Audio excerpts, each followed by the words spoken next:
Hi friends, ఈరోజు మనం మంచి రెసిపీ టమాటాతో ఎగ్ పులుసు ఎలా తయారు చేసుకోవాలో చూద్దాము. దానికి కావాల్సిన పదార్థాలు: ఎగ్స్ మీకు కావాల్సినన్ని తీసుకోవచ్చండి. ముందుగా ఉడికించి పెట్టుకోవాలన్నమాట. 4 కానీ 5 కానీ తీసుకోండి. టమాటాలు ఒక 4 తీసుకోండి. శుభ్రంగా కడిగి కట్ చేసి పెట్టుకోండి. ఒక 2 ఉల్లిపాయలు, 4 పచ్చిమిర్చి కూడా సన్నగా తరిగి పెట్టుకోండి. చిన్న నిమ్మకాయ సైజ్ అంతా చింతపండు, నూనె 4 స్పూన్లు తీసుకోండి.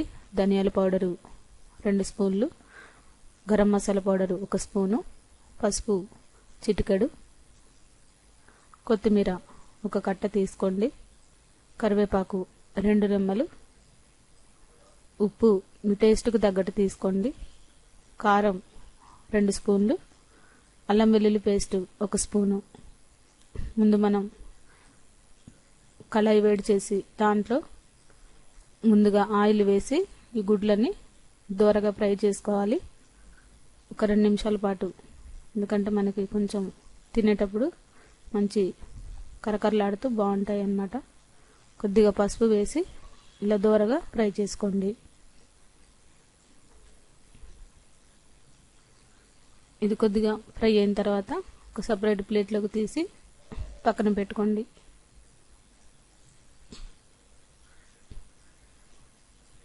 ఇది బాగా నూనె దీన్ని వేరు చేయకండి. అదే నూనెలో ఉల్లిపాయలు, పచ్చిమిర్చి వేసి మనం దీన్ని ఇలాగే ఫ్రై చేసుకోవచ్చు.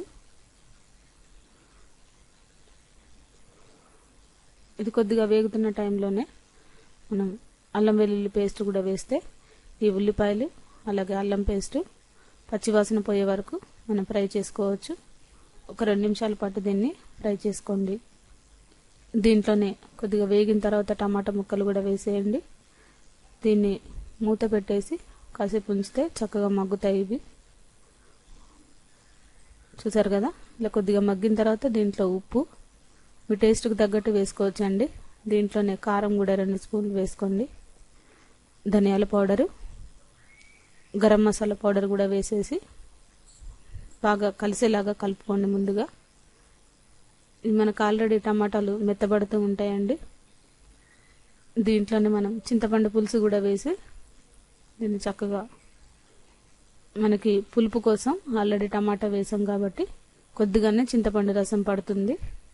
ఇలా నూనె కొద్దిగా పైకి తేలిన తర్వాత దీంట్లో గుడ్లని వేసుకోండి. మనం పులుసు అన్నాం కదండి, దీంట్లో కరివేపాకు కూడా వేసి అలాగే తగినన్ని నీళ్లు పోస్తే మనకి మంచి టమాటా ఎగ్ పులుసు రెడీ అవుతూ ఉంటుంది. దీన్ని ఒక 15 నిమిషాల పాటు బాగా ఉడికించుకోండి, మరగనివ్వండి పులుసుని. చివరిగా కొత్తిమీర వేసుకుంటే వేడి వేడి రైస్లోకి ఈ చలికాలంలో మంచి ఎగ్ పులుసు టమాటాతో చాలా టేస్టీగా ఉంటుంది. ఈ రెసిపీ మీకు నచ్చినట్లయితే లైక్ చేయండి. ఈ రెసిపీని మీరు కూడా ట్రై చేసి చూడండి.